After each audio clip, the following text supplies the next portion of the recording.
আমরা অনেকেই তাহাজ্জুদ নামাজ পড়ি, কিন্তু এই তাহাজ্জুদে আমরা যে দোয়া করতেছি, তাহাজ্জুদ নামাজ পড়ার অবস্থায় আপনি কোন সময় দোয়া করবেন আর কোন সময় আপনার দোয়া আল্লাহ তাআলা কবুল আর মঞ্জুর করবেন।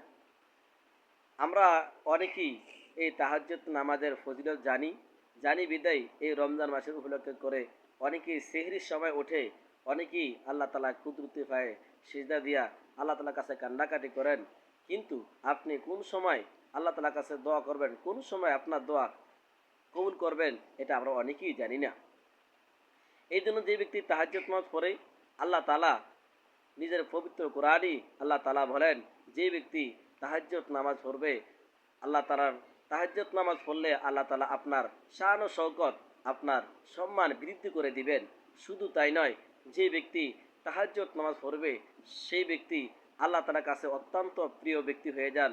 আর আল্লাহ তাআলা তাহাজ্জুদ নামাজ পড়ানোর ব্যক্তিওয়ালা আল্লাহ তাআলা ভোর রাত্রে গভীর রাত্রে আল্লাহ তাআলা সপ্তম আসমানে চলে আসেন এবং আসিয়া আল্লাহ তাআলা বান্দাকে ইঙ্গিত করে বলতেছেন, হে বান্দা, তোমরা কে কি জিনিস চাইবা, কে আমার কাছে রিজিক চাইবা, আমি তোমার রিজিককে বৃদ্ধি করে দিব।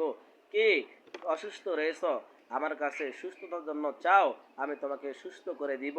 এইভাবে আল্লাহ তাআলা বান্দাকে প্রতিদিন এরকম গভীর রাত্রে আল্লাহ তাআলা বান্দাদেরকে ডাক দিয়ে বলেন। এই জন্য আপনি যখন তাহাজ্জুদ নামাজ পড়বেন, ওই তাহাজ্জুদ পড়ার অবস্থায় আপনি যখন সিজদার ভিতরে গিয়ে সুবহান রব্বিয়াল আলা, সুবহান রব্বিয়াল আলা, সুবহান রব্বিল আলা তিনবার বলার পরে যখন আপনি ওখানে গিয়ে সিজদার ভিতরে গিয়ে বলবেন, রব্বানা আতিনা ফিদ দুনিয়া হাসানাতাও ওয়া ফিল আখিরাতি হাসানাতাও ওয়া কিনা আযাবান নার। এইভাবে যদি আপনি যদি সিজদার ভিতরে থাকিয়া আল্লাহ তাআলার কুদরতের পায়ে সিজদা করিয়া যদি আপনি দোয়া করতে পারেন, আপনি যেই কোনো দোয়াই করবেন আল্লাহ তাআলা আপনার দোয়াকে কবুল আর মঞ্জুর করবেন। এই জন্য আমরা যারা তাহাজ্জুদ নামাজ পড়ি, আমরা প্রত্যেকে সিজদার ভিতরে গিয়ে আমরা দীর্ঘক্ষণ কাটিয়ে আল্লাহ তাআলার কাছে যাহা চাহা দরকার সকল কিছু আপনার চেয়ে নিব।